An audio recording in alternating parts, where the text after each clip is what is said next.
اسرائیل، سعودی عرب اور امارات کون سا نیا کھیل شروع کرنے جا رہے ہیں؟ گریٹر اسرائیل بنانے کے لیے یمن میں کون سی بڑی تباہی کا آغاز کر دیا گیا؟ پاکستان کے گرد گھیرا تنگ کرنے کے لیے اسرائیل کیسے گوادر کو نشانہ بنانے جا رہا ہے اور امارات کیسے اسرائیل کی مدد کر رہا ہے؟ سعودی عرب میں اسرائیلی اور اماراتی پرچم کس کے کہنے پر لہرا دیا گیا؟ نیتن یاہو نے نریندر مودی کو گوادر پورٹ پر حملہ کرنے کے لیے کیا قیمت ادا کی؟ تہلکہ خیز رپورٹ نے کوہرام مچا دیا۔ ویڈیو میں آگے چل کر بتاتے ہیں کہ امریکی خصوصی طیارہ امارات کے لیے کون سا اہم ٹاسک لے کر آیا ہے۔ امارات، سعودی عرب اور بھارت پاکستان کے خلاف کون سا محاذ شروع کرنے جا رہے ہیں؟ گوادر کے قریب اسرائیلی خفیہ بیسز کے پیچھے کتنی سچائی ہے؟ ناظرین، پاکستان کا عربوں کے ساتھ کیا مستقبل کیا ہے؟ مسئلہ کشمیر پر سعودی عرب کی خاموشی، امارات کا اسرائیل کی گود میں بیٹھنا، عرب ممالک کا امریکی اثر و رسوخ کے بوجھ تلے آ کر پاکستان کے خلاف خطرناک اقدامات کرنا، ان تمام اقدامات کی ایک ہی وجہ تھی جو کہ سامنے آتے ہی ہلچل مچ چکی ہے۔ ایک اہم خبر کے مطابق امارات نے اسرائیل کو اتنا دل و جان سے تسلیم کر لیا ہے کہ اپنے آئین میں رد و بدل شروع کر دی ہے۔ امارات کے ساتھ مل کر اسرائیل یمن میں کس مقصد کے تحت جنگ مسلط کرنے جا رہا ہے؟ نیا پاکستان انٹرنیشنل آج آپ کو کچھ خفیہ حقائق سے آگاہ کرے گا۔ اسرائیل نے اسلامی ممالک کو پاکستان سے دور کر کے پاکستان پر جو قیامت ڈھانے کا منصوبہ بنایا ہے، اسے سن کر ایک مرتبہ آپ بھی اشتعال میں آ جائیں گے۔ خبر یہ بھی ہے کہ اس خطرناک منصوبے میں کوئی اور نہیں بلکہ اسرائیل کے ساتھ امارات ہی اس کا بازو بننے جا رہا ہے۔ دوستو، ایک اطلاع کے مطابق یہ بھی پتا چلا ہے کہ اسرائیل بھارت کو بھی اس خفیہ مشن میں اپنے موہرے کے طور پر استعمال کرے گا۔ اسرائیل ایک کے بعد ایک تمام اسلامی ممالک کے ساتھ شیطانی اتحاد کرتا چلا جا رہا ہے۔ تو دوستو، اسرائیل UAE کے ساتھ مل کر پاکستان کی گوادر بندرگاہ کے بالکل قریب جاسوسی کا ایک نیٹ ورک قائم کرنے جا رہا ہے۔ UAE کی شراکت داری صرف نام کی ہے، باقی سارا کام اور کنٹرول اسرائیل کے ہاتھوں میں ہے۔ 2 مہینے پہلے یمن کی حکومت کے پاس ساکوترا جزیرے کا قبضہ تھا، جو کہ یمن کی سرحد کے بالکل سامنے ہے۔ سعودی عرب اور UAE آپس میں اتحادی تھے اور یمنی حکومت کو سعودی عرب ہی پس پشت چلا رہا تھا۔ ناظرین، سعودی عرب اور UAE کا اس معاملے پر شدید اختلاف ہوا اور وہاں موجود باغیوں نے اس جزیرے پر ڈیرا جما لیا۔ پھر اسرائیل کی خفیہ ایجنسی موساد اور UAE کے اہم نمائندوں نے اس جگہ کا دورہ کیا تاکہ وہ وہاں سب سے بڑی جاسوسی کا نیٹ ورک قائم کر سکیں۔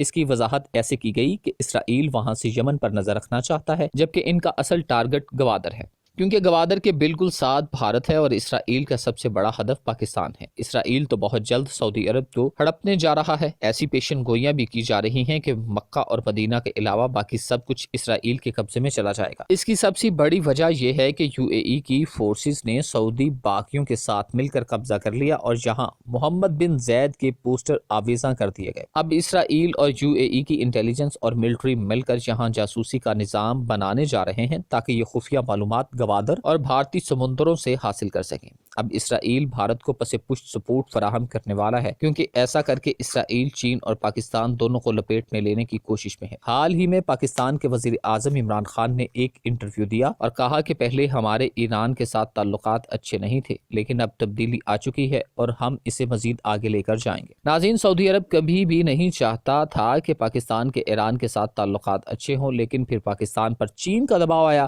پھر روس کا پریشر، پھر افغان طالبان کا معاملہ سامنے آیا، پھر ترکی نے دباؤ ڈالا اور ان سب میں پاکستان کا مفاد بھی تھا۔ اس لیے پاکستان نے ایران کے ساتھ تعلقات کو بہتر کر لیا۔ اب عرب ممالک براہ راست اسرائیل کے ساتھ مل چکے ہیں اور ترکی سے خطرہ بھانپتے ہوئے اسے اس خطے سے نکالنے کے لیے کوششیں جاری ہیں، جس پر ترکی کا کہنا ہے کہ اگر یونان باز نہیں آتا تو پھر جنگ کے سوا ہمارے پاس کوئی آپشن نہیں ہے، جبکہ اسرائیل یونان کو بھی گھیرنے کے لیے کھیل کھیل رہا ہے۔ اب اسرائیل کو دوسری بڑی تکلیف یہ ہے کہ کہیں گوادر دنیا کا سب سے بڑا ہب نہ بن جائے، اس لیے گوادر کے سامنے اسرائیل اپنا جاسوسی کا نیٹ ورک بنانے جا رہا ہے، اور یہ جزیرہ نہ ہی یمن کے پاس رہے گا اور نہ ہی UAE کے پاس۔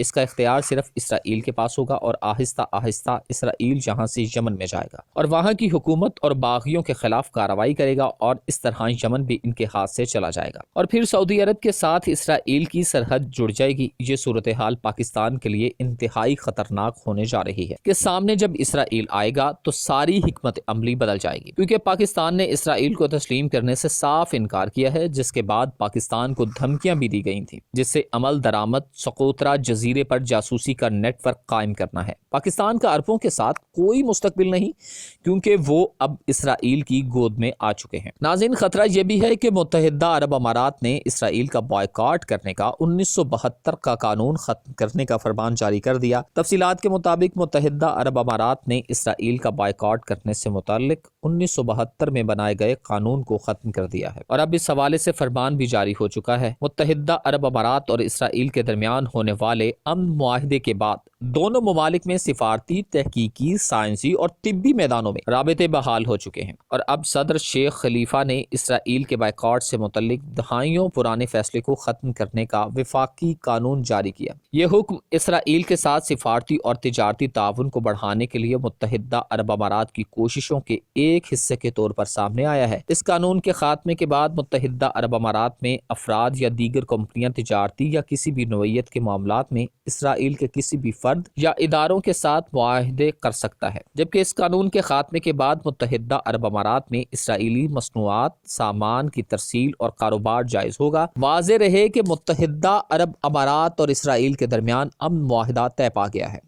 امریکی صدر کی جانب سے کیے گئے ٹویٹس میں اعلان کیا گیا تھا کہ متحدہ عرب امارات اور اسرائیل کے درمیان امن معاہدہ طے پا گیا ہے۔ امریکی صدر اور میڈیا کی جانب سے اس معاہدے کو تاریخی قرار دیا گیا، جبکہ غیر ملکی میڈیا دعویٰ کر رہا تھا کہ اس معاہدے کے بعد دونوں ممالک کے تعلقات مکمل طور پر بحال ہو جائیں گے۔ دونوں ممالک کے درمیان براہ راست پروازیں چلیں گی، جبکہ سفارتی سطح پر جلد مذاکرات کا آغاز ہوگا۔ ناظرین، اسرائیلی وزیر اعظم کے بقول سفارتی تعلقات کے قیام کے لیے مزید کئی عرب ریاستوں کے ساتھ خفیہ مذاکرات جاری ہیں۔ متحدہ عرب امارات اور اسرائیل کے مابین حالیہ معاہدے پر مسلم ملکوں کا مجموعی رد عمل بظاہر منفی رہا تھا۔ اسرائیلی وزیر اعظم نیتن یاہو نے کہا کہ سفارتی تعلقات کے قیام کے لیے متعدد عرب ریاستوں کے ساتھ بات چیت کا عمل جاری ہے۔ نیتن یاہو نے اتوار کے روز اپنے ایک بیان میں کہا کہ عرب اور مسلم ممالک کے رہنماؤں کے ساتھ کئی ایسی ملاقاتیں یا تو ہو رہی ہیں یا ہونے والی ہیں جن کی تفصیلات عام نہیں کی گئیں۔ یہ امر اہم ہے کہ امریکہ کی ثالثی میں اسرائیل کے ساتھ تعلقات پر پابندی کو باضابطہ طور پر منسوخ بھی کر دیا تھا۔ یوں دونوں ملکوں کے درمیان تجارت سمیت کئی شعبوں میں باہمی معاہدوں کی راہ ہموار ہو گئی ہے۔